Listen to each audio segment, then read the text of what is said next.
Bo Nix and the Denver Broncos offense will face some of the NFL's toughest defenses in 2025. We'll highlight the top 3 challenges they'll face this season.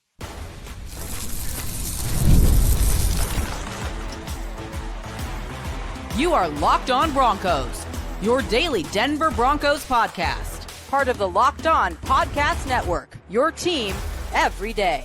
What's up, Broncos Country? Welcome to another episode of Locked On Broncos, your daily Denver Broncos podcast, part of the Locked On Podcast Network, your team every day. For all your Broncos news, content, coverage, analysis, more, this is the place to be every single day, all year long. So we want to give a special shout out to everyone in Broncos Country, all the everydayers out there. Thanks for tuning in, making us your first listen every single day, however you choose to do so. And if you're not yet an everydayer, become one. It's simple. Hit that subscribe or that follow button wherever you get your podcasts or on YouTube so you never miss out on what's going on with your favorite team. I'm Cody Roark, Broncos reporter for Mile High Sports. And I'm Sayre Bedinger, site expert at predominantlyorange.com. And while the Broncos will have their hands full this upcoming season facing against some of the NFL's top defenses, Bo Nix and the Broncos offense are looking to overcome that hurdle. They're looking to make some big statements against some of the top defensive units this upcoming season. We'll go through and talk about why their matchup against the Green Bay Packers could be the most underrated defense that Bo Nix and this Broncos offense faces here on the schedule this upcoming season. And inside the AFC West, the Chargers defense is one of the top units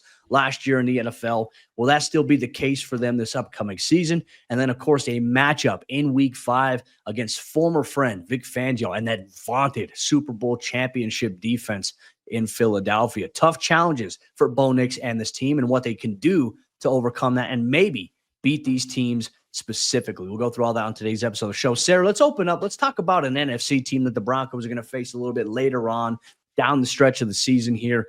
The Green Bay Packers usually have an underrated defense. In the last couple of years, you've seen them trend up a little bit towards having, what could be a very good defense. We got to see them a little bit up close and personal in joint training camp practices last year in Denver, where we saw Bo Nix as a rookie. Take advantage. He looked good in that practice, right? But now you get to play that unit this upcoming season, and there are a handful of players on that defensive line, at pass rusher, at linebacker, and new faces in the secondary that will certainly pose a challenge for Nix in this offense.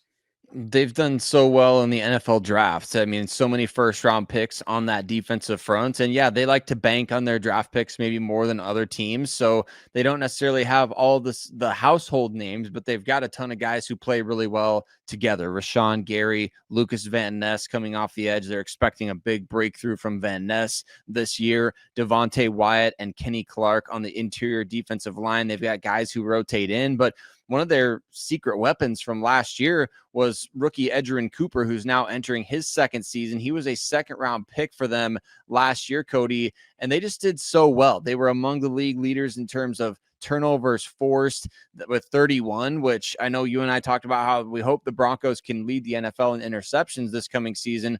The Packers created so many turnovers last year, and they did it without a ton of production, obviously, at the cornerback position, at least consistently. So Xavier McKinney came in, had 8 interceptions for them last season. So tons of guys on the defensive front. They get after you a variety of different ways, and they've got playmakers that can take the ball away from you. And talk about players too. The evident ideal philosophy of that defense there is to stuff and compress the run and force you into passing situations on, third and medium, third and long, where I think they do a really good job of disguising their coverages, mixing up between zone and man a little bit. You'll see some disguised pressure looks from that defense.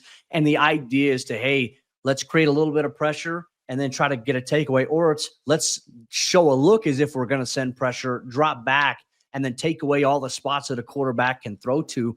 They do a really good job of showcasing that. It's not like you're going to pick up specific tendencies on this team. And I think that's just, when you talk about a well-coached, well-disciplined team, it factors in. And then when you factor in guys like Rashawn Gary, who can rush the quarterback, as at D end, can rotate and rush on the end, on the inside as a one tech if you need him to.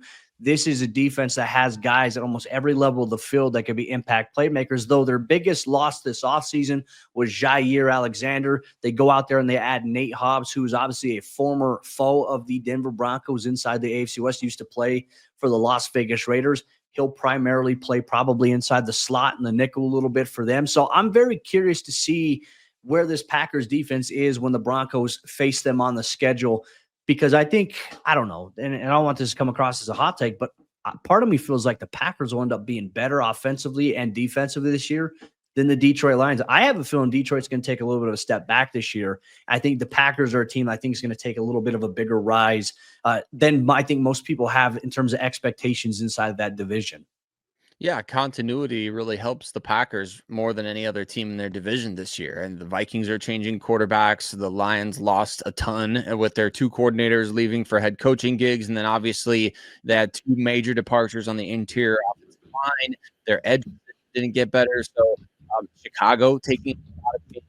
Hope that it can be better, but I mean, Caleb Williams took way too many sacks last year. So I see an inroad for a team like Green Bay, especially if their defense can play consistently well, for them to take that next step in the NFC North and get back to kind of where they were a couple of seasons ago, where they had the 49ers on the ropes and almost made it to the NFC Championship game. That defense is going to be good. The question is, are they going to be able to weather the storm in the secondary, where their cornerback position is a major question mark? I mean, they do have really talented guys in the secondary. They nailed a couple of draft picks last year with the second round pick coming in out of Georgia. That was Javon Bullard is his name. Evan Williams, the safety out of Oregon, came in, played really well for them, actually took a starting job right next to Xavier McKinney. So they've got players that can rotate around the defense, and you feel like Jeff Hafley has a good grasp on how to utilize his guys. I think the major question mark is, number one, will Lucas Van Ness step up and become that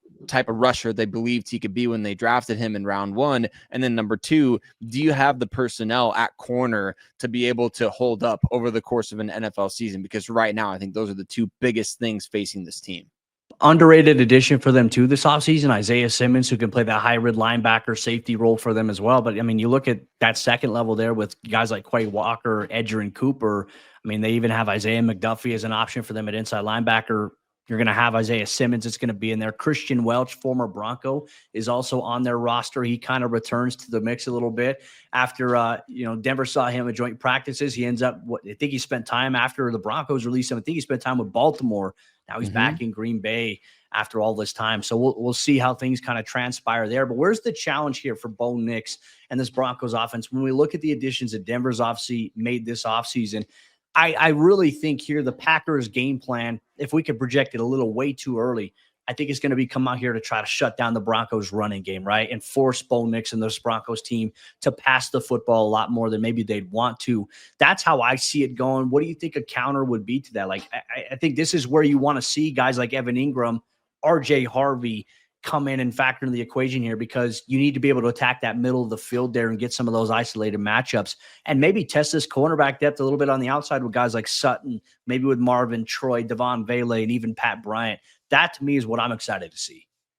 Yeah, I think against a team like Green Bay, you have the weapons to be able to get the job done. The question is, you've got to make sure you're keeping the ball on your side, right? You have to have ball security, and you have to win situationally. The Packers had 12 different players last season force at least one fumble, but they still struggled in situational football. Like, they were 12th in the NFL in third down percentage, which is solid, but they were 20th in red zone percentage. So if teams started moving the ball on them, they were pretty easily able to score. They were fifth worst in the NFL in opposing drives that ended in a score. So they did give up quite a bit, and they still ended the year sixth in points allowed. So it was really a matter of, okay, if you're playing against the Packers and you can have control of the ball, and apparently a lot of teams did not do that because they averaged almost 2 turnovers forced a game. But if you can keep the ball and you can win the turnover battle, you have a decent shot against this team. And that's ultimately where I think the Broncos will have to make sure that they're on top of their game, is ball security and situational football. Broncos Country, luckily this game is in Denver. You don't have to go to Lambeau Field late in the season. You want to know your thoughts here on the Packers defense, the challenge they present to Bo Nix and the Broncos offense. Make sure you share your thoughts on today's episode of the show. But now we're going to take a glance at a divisional opponent that the Broncos have to face here. One of the top defenses from last year. Denver's going to have to face them twice this year. What type of challenge will the Los Angeles Chargers defense present, despite some of the changes they've made here to Bo Nix and this Broncos offense? We'll debate that and more on today's episode of the show.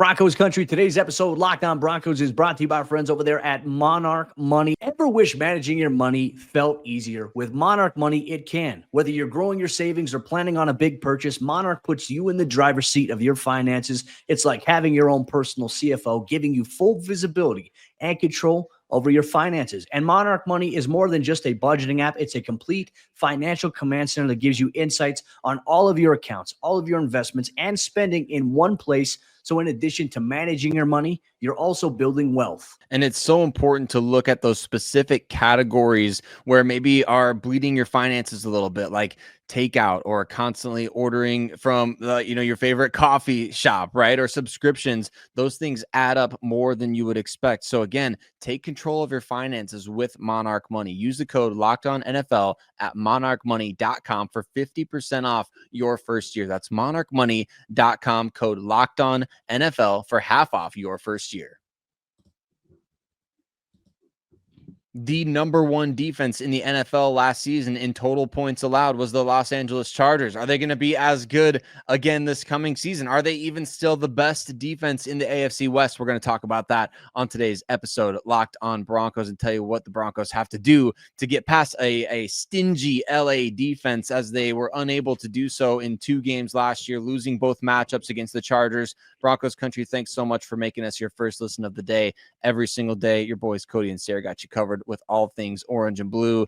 And Cody, let's talk about the Chargers defense. First of all, do you agree they're still the best defense in the AFC West after finishing number 1 in points allowed last year? Kansas City obviously was up there in terms of total points allowed. There was 3 of the top 10 defenses in the NFL played in the AFC West last season. So I think it's a worthwhile debate to have, but the Chargers may be the toughest in division defense that the Broncos face in 2025.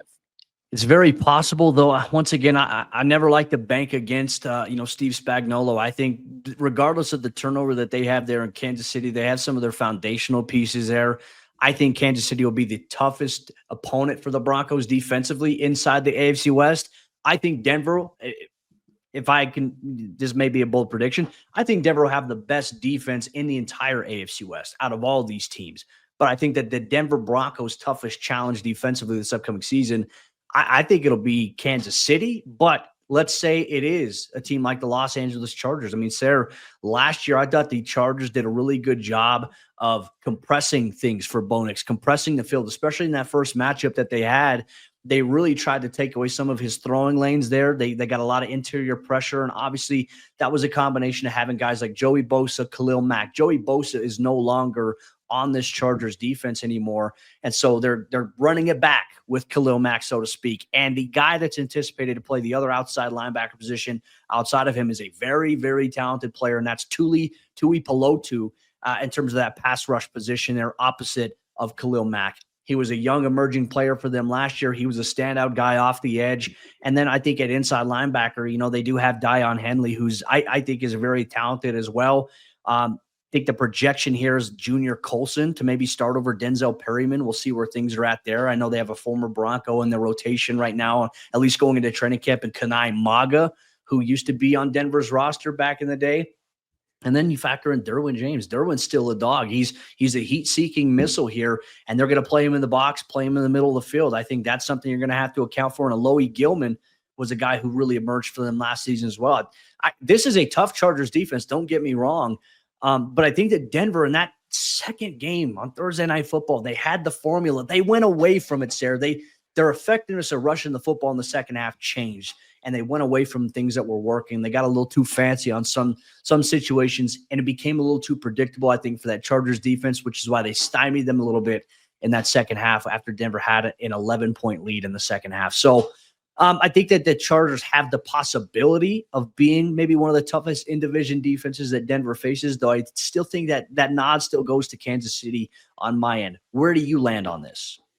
Well, I think one thing that's going to be fascinating to see differently for this Chargers defense in 2025 is, you lose Joey Bosa, which, I'm sure Chargers fans have mixed feelings about that because he was hardly ever on the field, it seemed like.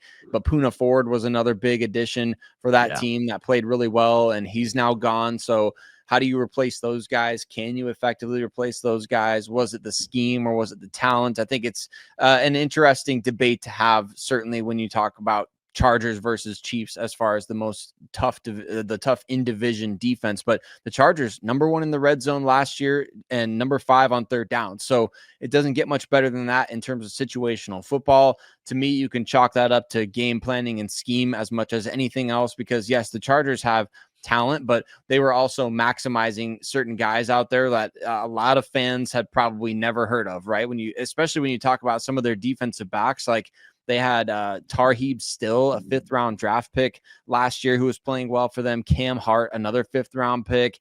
You got production out of just pretty much every, like you mentioned, Tui Pulotu, who kind of came out of nowhere in 2023 and was a really good player for them. So I know he was a 2nd round pick, but not a lot of expectations on him as far as especially the other guys in that unit. So they've got a solid group of guys. And I think that situationally, Jesse Minter has those guys ready to play every single week. So I do think in terms of the Broncos getting over the hurdle of in-division defenses, I think the Chargers present a stiff test this coming year. But also last year, if you could run on the Chargers, you were able to have success. Like, they didn't win every single game. They lost a number of games and they got blown out. They got blown out by a couple of teams last season. The Buccaneers game, Cody, stands out in my memory as one where, I mean, they just got absolutely decimated for over 500 yards of offense. So it wasn't like this defense was immune from the occasional stinker as well. Yeah. And look, I think so much of it too is that level of comfortability for some of these 2nd, 3rd year guys that are going to be getting a little bit more playing time this upcoming season. They even have some veteran guys in the rotation at pass rusher like Bud Dupree, who can still have a big impact for them defensively. You look at Tahir Tart at the nose tackle position. They obviously they added Jamari Caldwell, 3rd round pick, obviously in the 2025 NFL draft.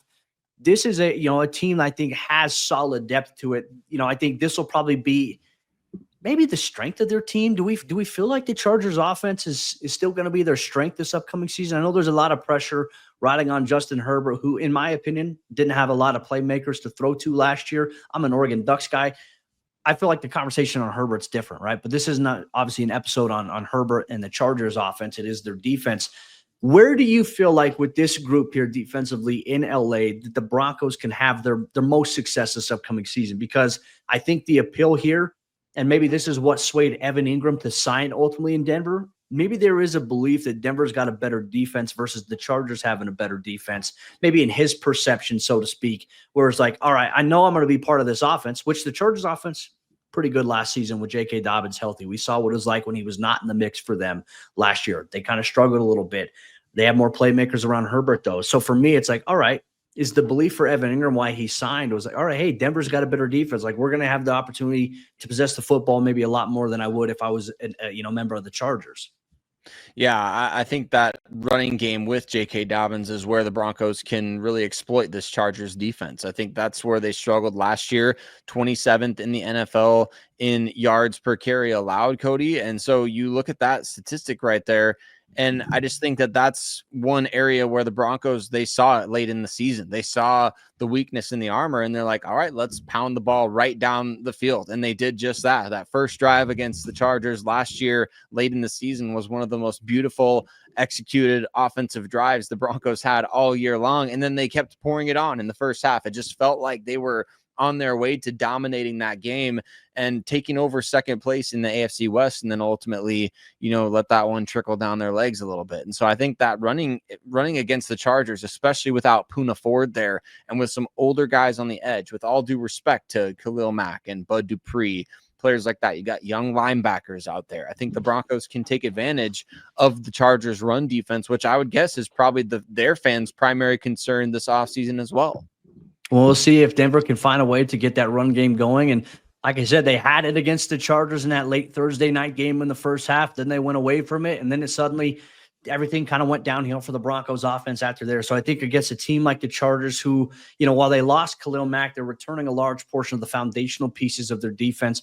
You can't afford to become one-dimensional against this Jesse Minter-led defensive unit in LA. Broncos country, we want to know your thoughts on whether or not you believe that the Chargers or the Chiefs might be the Broncos' biggest threat defensively, when they face them twice per year this upcoming season, and that challenge that it presents here for Bo Nix and that Broncos offense. But we're not done just yet. The Broncos' arguably biggest test that they're going to face this year defensively will be that Vic Fangio-led Super Bowl defense in Philadelphia Week 5. What will they do to try to make things difficult for Bo Nix in this offense? And what can Bo Nix and the offense do to counter? We'll break all that down and more here on today's episode of the show.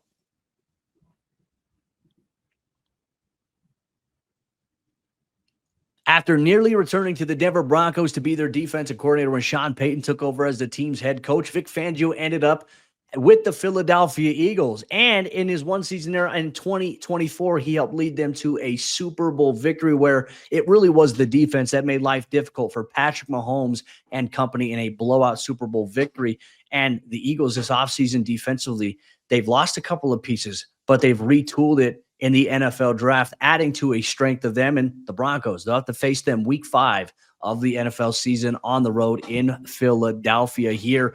Sayre, do you think that this Eagles defense that Denver is going to be facing this upcoming season? I mean, when you look at all the teams that they're going to face, do you think that this will be the toughest defense they face all year long? I do. I think the Eagles have the best defense the Broncos will face, and not just because of their personnel on the depth chart, but because of the guy who calls the defense, and that's Vic Fangio. As you mentioned, he is still a defensive mastermind. He is still capable of dominating NFL passing attacks. I don't know how he's done it, Cody, through the decades, no matter what way the NFL passing attack has evolved to be the reason why teams are winning and putting up so many points. Vic Fangio has been able to adapt. It's what got him hired in Denver in the first place when his Chicago defenses were so dominant against the pass. And in Denver, even, especially against like Patrick Mahomes, I don't think people really appreciate just how good Vic Fangio's defenses played against Patrick Mahomes when he was in Denver. And then obviously, you know, he went to Miami for a year,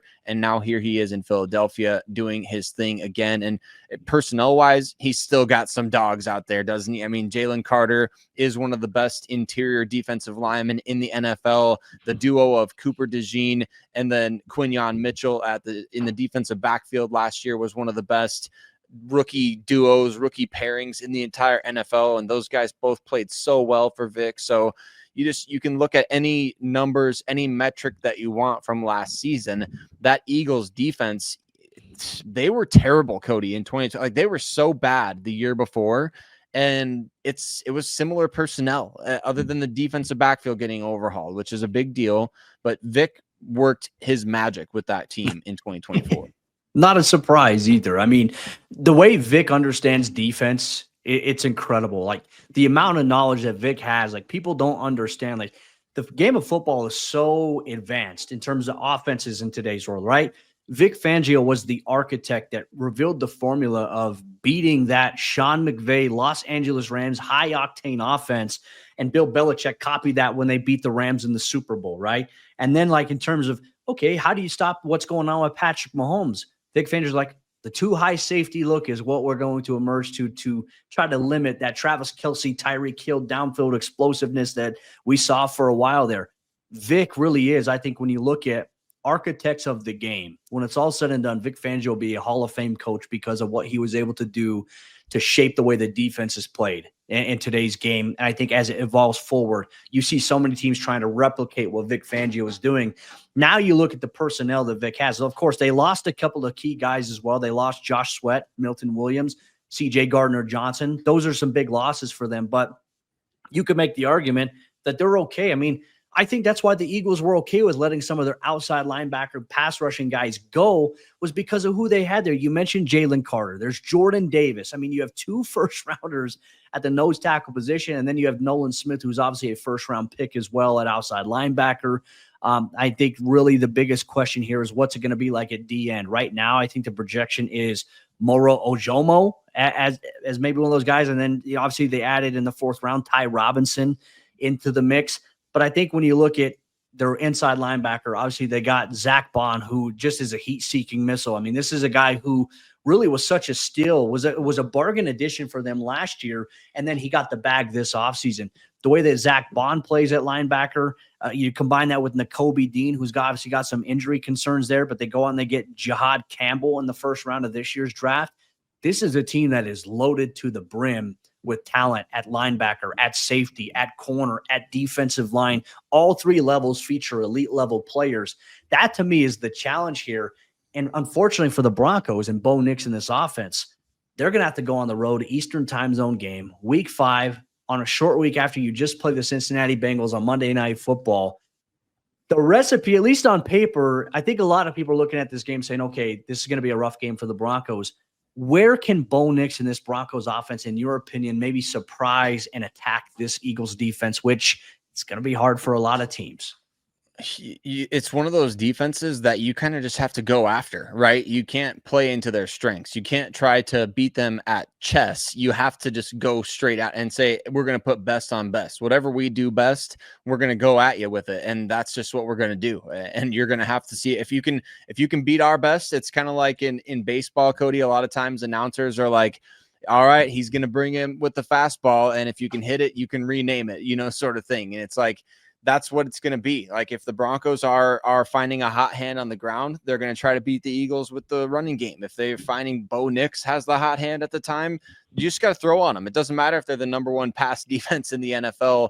I think you just have to kind of beat them strength on strength. And you mentioned their personnel in the trenches this year. It is evolving. It is changing, but it's also fascinating. Like Jalix Hunt is a pass rusher who had a tremendous postseason for them and gave them every reason to allow Josh Sweat to walk out the door in free agency to the Cardinals. Jihad Campbell can rush the passer. Remember, he was in a similar situation that Drew Sanders was in at Alabama, where they were just so good off the edge at Alabama that he had no playing time. So he had to move to off-ball linebacker so they can get their best 11 guys on the field. But he could rush the passer, and he's going to be used in that way as a rookie by Vic Fangio. And we know Fangio was obviously around when the Broncos drafted Baron Browning. I don't think that it'll be the exact same projection, but I think it'll be a similar type of deal where you feel like he can float and play a number of different positions for you on that defense. So really, really excited to see Vic win a Super Bowl last year. I wish him nothing but the worst in week 5. But other than that, Cody, I think that we can all agree that, man, it's been validating for all of us who had Vic's back, who really wanted him hired by the Broncos in the first place, to see him go out there and do what he's done. I mean, yeah, I still believe the Broncos were just a quarterback away with Vic as the guy out. I think they would have been able to win a lot of games if he had been the head coach, maybe even in 2022. Maybe that's a different discussion for another day. Hey, we could always play one of those like Marvel What If series here with the Lockdown Broncos podcast here. I also think as well, a couple of guys they adding the rotation from the New York Giants, Azeez Ojulari as a pass rusher, Adoree Jackson. I mean, all right, that's just luxury additions at this point. When you talk about depth guys that can start for you if you need them to, there is that. I also find it a little bit interesting as well as we look at this Eagles defense and how they can evolve and how they keep going forward. Like they're attacking, they're smothering here. And for me, I think with Vic and obviously Christian Parker, who was a hot name for a potential defensive coordinator initially during the search and ended up landing in Philadelphia during that time versus returning to Denver. The ties that bind here are always interesting, right? Because the Eagles, they got 2 of the Broncos guys that they wanted. Like when Sean Payton initially came out of retirement, his ideal defensive coordinator was Vic Fangio to come to Denver.